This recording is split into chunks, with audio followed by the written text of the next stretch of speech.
warahmatullahi wabarakatuh. Halo Sobat Gensas, dimanapun kalian berada, semoga sehat-sehat selalu ya. Kembali lagi bertemu dengan saya, Vina, di Bincang Seru Generasi Sastra. Nah, kali ini Sobat Gensas, kita akan membahas mengenai kajian stilistika. Membahas tentang apa saja yang terdapat dalam stilistika. Yuk Sobat Gensas, kita merapat terlebih dahulu, menimbrung dan mengulik kajian stilistika yang ada dalam sebuah karya sastra. Semakin asik lagi nih jika Sobat Gensas mendengarkan podcast ini ditemani dengan yang manis-manis atau yang hangat-hangat untuk mencairkan suasana. Ngomong-ngomong hal yang manis dan yang menghangatkan suasana, hari ini kita kedatangan narasumber yang komplit. Ada yang manis, ada yang ganteng. Cocok sekali untuk menemani siang, sore, atau malam Sobat Gensas nih. Boleh kita sapa terlebih dahulu ya. Halo Mbak Jian, apa kabar? Halo juga Kak Vina dan Sobat Gensas dimanapun kalian berada. Wah, candu sekali ya suara Mbak Jian ini. Mbak Jian boleh perkenalan terlebih dahulu nama dan asalnya dari mana, agar Sobat Gensas nih mengenal Mbak Jian lebih dekat. Dipersilahkan Mbak Jian untuk memperkenalkan diri. Oke, terima kasih Kak Vina atas kesempatannya. Sebelumnya, perkenalkan nama saya Jian Soraya. Asal saya dari Banyuwangi. Oke, terima kasih Mbak Jian atas perkenalannya. Sobat Gensas, ternyata Mbak Jian ini berasal dari Kota Gandrung atau Kota Banyuwangi. Selain ada Mbak Jian, saya juga masih memiliki satu narasumber yang tidak kalah menarik dari Mbak Jian. Boleh kita sapa terlebih dahulu. Halo Mas Imam, apa kabar? Halo Kak Wina dan sahabat-sahabat Gensas yang sedang menonton podcast ini. Salam kenal. Mas Imam, boleh perkenalan terlebih dahulu nih, nama dan asalnya dari mana, agar Sobat Gensas juga mengetahui atau mengenal Mas Imam lebih dekat. Oke, dipersilahkan Mas Imam untuk memperkenalkan diri. Baik, perkenalkan nama saya Rahmatul Imam, asal dari Bondowoso. Oke, Sobat Gensas, perbincangan kali ini kita akan membahas tentang kajian stilistika yang ada pada salah satu novel garapan penulis yang masyhur, yakni Asma Nadia, yang berjudul Assalamualaikum Beijing. Untuk Sobat Gensas nih, mungkin ada yang belum mengetahui apa sih sebenarnya stilistika itu. Jadi gini Sobat Gensas, stilistika itu jika kita ambil dari pendapat Aminuddin, kajian stilistika itu merupakan kajian yang mempelajari dan memberikan deskripsi terkait bahasa. Misalnya pada penggunaan bahasa figuratifnya dan gaya wacananya dan lain-lain sebagainya. Hari ini kita akan membedah kajian stilistika pada ranah bahasa figuratif dan gaya wacana dalam kajian stilistika yang ada pada novel garapan Asma Nadia yang berjudul Assalamualaikum Beijing. Sebagai pertanyaan pemantik nih yang ingin saya tanyakan kepada Mbak Jian dan Mas Imam. Mengapa harus novel garapan Asma Nadia yang berjudul Assalamualaikum Beijing? Boleh dipersilahkan Mbak Jian atau Mas Imam terlebih dahulu yang ingin berpendapat. Dipersilahkan. Oke Kak Vina, kali ini saya akan menjelaskan sedikit alasan mengapa saya memilih novel berjudul Assalamualaikum Beijing karya Asma Nadia. Karena menurut saya isi dari novel Assalamualaikum Beijing ini sangatlah menarik untuk dikaji dan dibahas lebih dalam lagi mengenai kajian stilistikanya, seperti bahasa figuratif yang digunakan di dalam novel tersebut dan gaya wacana yang ada pada novel Assalamualaikum Beijing ini. Nah, begitu Kak kira-kira alasan memilih novel Assalamualaikum Beijing karya Asma Nadia. Jadi Sobat Gensas, alasan Mbak Jian mengambil novel Assalamualaikum Beijing sebagai objek penelitian dalam kajian stilistika ini dikarenakan karena ada hal yang menarik yang perlu dikaji dari ranah stilistikanya. Oke, kalau Mas Imam nih, bagaimana alasan atau apa alasan yang melatar belakangi Mas Imam mengambil novel Assalamualaikum Beijing ini untuk diteliti atau dikaji dari ranah stilistikanya? Oke, ya mungkin seperti yang sudah dijelaskan oleh Mbak Jian, novel Assalamualaikum Beijing cukup menarik dan banyak yang dapat dikaji. Selain yang disebutkan Mbak Jian, kita juga dapat mempelajari tentang campur kode dan alih kode. Mungkin seperti itu Mbak Vina.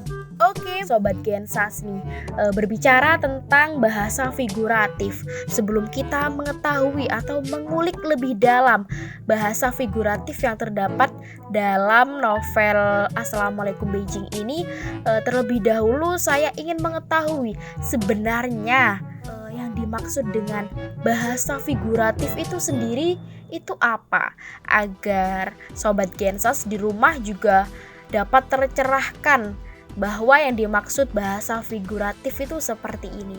Boleh Mbak Jian dipersilahkan. Baik Kak Vina, rupanya Sobat Gensa sangat penasaran ya untuk mengetahui apa itu bahasa figuratif. Nah, kali ini saya akan menjelaskan maksud dari bahasa figuratif.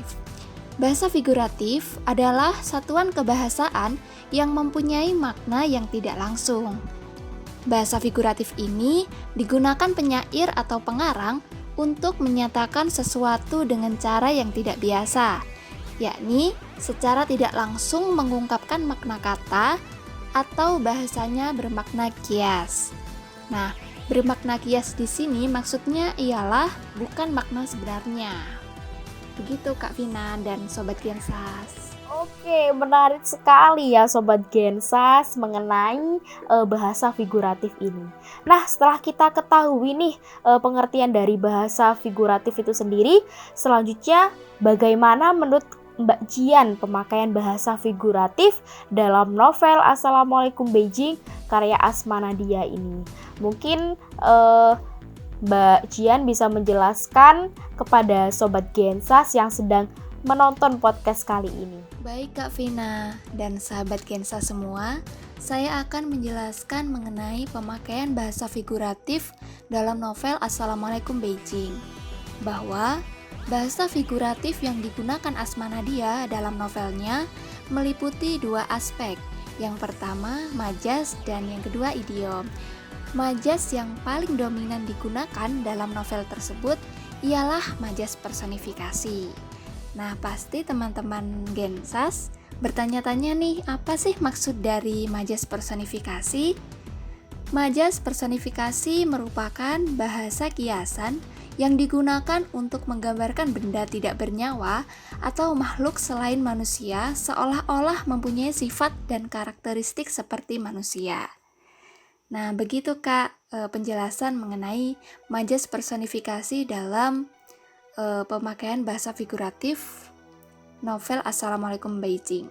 Baik Sobat Gensas, seperti yang telah dijelaskan oleh Mbak Jian barusan bahwa Asma Nadia dalam novel Assalamualaikum Beijing menggunakan bahasa figuratif dalam dua aspek, yakni pemajasan personifikasi dan idiom.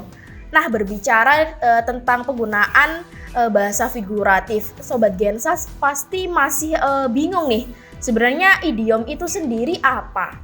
Mbak Jian kalau boleh tahu, sebenarnya idiom itu sendiri apa agar Sobat Gensas juga mengetahui nih agar tercerahkan. Baik Kak Vina, tadi memang sempat saya singgung masalah idiom juga. Bahwa pengertian idiom adalah sebuah ungkapan khas yang tidak dapat dijelaskan secara logis atau gramatis, tapi akan menambah esensi keindahan, pesona, dan daya tarik dalam suatu bahasa. Idiom yang digunakan di dalam novel Assalamualaikum Beijing misalnya seperti kutipan kalimat berikut ini. Kenyataannya percuma beradu mulut dengan seseorang yang sedang gelap mata, apalagi dia pintar bicara. Nadia tahun 2015 halaman 220. Berdasarkan kutipan kalimat tersebut, ungkapan idiom terletak pada kata beradu mulut dan gelap mata. Ungkapan beradu mulut memiliki arti bertengkar atau berdebat. sedangkan kata gelap mata memiliki arti sangat marah. Dengan pengarang menggunakan idiom, maka gagasan yang disampaikan akan menjadi lebih menarik dan lebih indah. Begitu Kak, penjelasan mengenai idiom di dalam novel Assalamualaikum Beijing. Oke sahabat Gensa, seperti yang telah dijelaskan oleh Mbak Jian nih mengenai idiom yang digunakan oleh Asma Nadia dalam novel Assalamualaikum Beijing, salah satunya dapat dicontohkan dalam halaman 220 yang penggalan kalimatnya seperti ini. Kenyataannya percuma beradu mulut dengan seseorang yang sedang gelap mata, apalagi dia pintar berbicara. Nah, idiom ini yang digunakan pada kata beradu mulut atau berdebat dan gelap mata atau marah. Menarik sekali ya Sobat Gensas, membahas tentang bahasa figuratif yang ada di dalam novel Assalamualaikum Beijing ini. Tadi Mbak Jian sudah memaparkan mengenai bahasa figuratif yang digunakan oleh Asma Nadia dalam novel Assalamualaikum Beijing. Kali ini saya juga penasaran Mas Imam terkait dengan gaya wacana yang digunakan oleh Asma Nadia dalam novel ini. Kalau boleh tahu Mas Imam, sebenarnya gaya wacana itu apa sih? Boleh dijelaskan agar Sobat Gensas ini yang di rumah pada paham atau pada tahu nih. Nah, jadi gaya wacana ialah satuan bahasa yang terlengkap dan tertinggi atau terbesar di atas kalimat atau klausa dengan koherensi atau kohesi tinggi yang berkesinambungan yang mempunyai awal dan akhir yang nyata, disampaikan secara lisan atau tertulis. Termasuk dalam gaya wacana, dalam karya sastra adalah gaya campur kode dan alih kode. Kedua gaya itu digunakan untuk memperoleh efek tertentu sesuai dengan unsur-unsur bahasa yang digunakan. Misalnya, untuk menciptakan efek atau setting lokal, nasional, dan internasional atau universal. Mungkin seperti itu Mbak Vina. Baik, terima kasih Mas Imam atas penjelasannya terkait dengan gaya wacana yang ada di dalam novel Asma Nadia yang berjudul Assalamualaikum Beijing.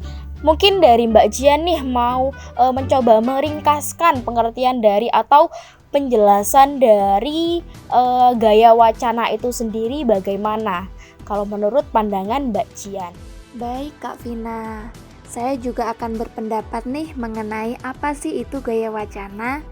Nah, menurut saya, gaya wacana merupakan gagasan yang berasal dari sebuah pemikiran yang mempunyai makna ditulis atau dibicarakan dengan menggunakan bahasa yang disampaikan kepada pendengar atau pembaca.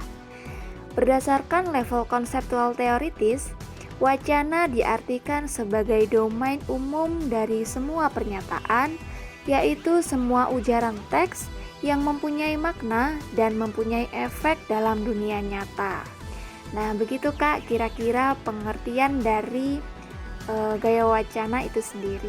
Oke, baik, dari penjelasan terkait dengan gaya wacana yang dipaparkan oleh Mas Imam dan dikuatkan oleh Mbak Jian nih. Mungkin dari Sobat Gensas masih ada yang bayang-bayang nih pengertiannya atau contoh konkretnya itu bagaimana ya dalam novel Assalamualaikum Beijing ini.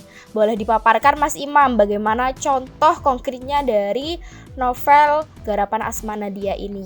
Nah, gaya wacana terdapat dalam novel tersebut adalah peristiwa campur kode dan alih kode. Kedua gaya itu digunakan untuk memperoleh efek tertentu sesuai unsur-unsur bahasa yang digunakan. Misalnya untuk menciptakan efek setting lokal, nasional, dan internasional. Contoh yang terdapat dalam novel ini yang pertama adalah campur kode. Terdapat pada sebuah percakapan halaman 2219. Nasib, maksudnya, tapi nasib tak lepas dari keputusan-keputusan yang diambil seseorang. Let it go. Bab denganlah sudah selesai. Nah, baik. Maksud dari percakapan di atas, campur kode terjadi pada dialog antar tokoh pada cerita. Kata let it go diucapkan oleh penutur agar mitra tutur membiarkan perasaan cintanya pergi dan tidak lagi memikirkan tokoh Ra. Adanya peristiwa campur kode seperti contoh di atas menunjukkan kegerapan antar tokoh. Mungkin seperti itu, Mbak Vina. Oke, baik.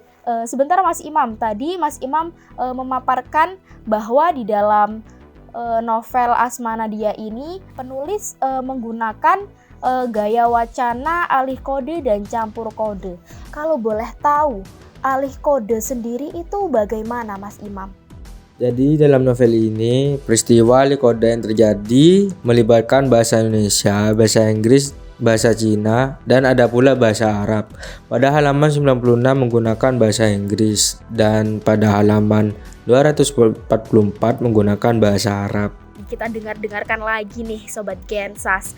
Menarik sekali bukan penjelasan mengenai perbincangan kali ini terkait dengan kajian stilistika yang tadi sudah dibahas dan dipaparkan oleh Mbak Jian terkait bahasa figuratif yang digunakan, kemudian yang dipaparkan oleh Mas Imam bahwa ada gaya wacana yang digunakan oleh Asma Nadia untuk memberikan efek estetis dari novel ini. Sobat Gensas, aduh tidak terasa ya, pembahasan kali ini sudah sampai di penghujung acara. Padahal kajian hari ini tuh sangat menarik ya Sobat Gensas terkait dengan kajian stilistika yang ada di dalam novel garapan Asma Nadia yang berjudul Assalamualaikum Beijing ini. Buat Sobat Gensas nih yang masih kepo terkait dengan kajian-kajian stilistika dan lain sebagainya, boleh drop di komen ya, mau bertanya apa saja. Nanti next time mungkin atau pertemuan yang akan mendatang kita bahas lagi nih untuk lebih mendalamnya. Sebelumnya saya ucapkan terima kasih kepada Mas Imam dan Mbak Jian nih yang sudah mau menemani saya berbincang seru generasi sastra terkait dengan kajian stilistika. Terima kasih Mas Imam dan Mbak Jian. Oke, sama-sama Kak Vina dan sahabat Gensa semua. Sayang sekali Sobat Gensas, kita harus mengakhiri bincang seru generasi sastra episode kajian stilistika kali ini. Saya Vina mewakili dari teman-teman yang menyusun acara ini, memohon maaf apabila ada salah-salah kata dan pembahasan yang kurang. Mohon maaf sebelumnya dan akhir kata, Assalamualaikum warahmatullahi wabarakatuh.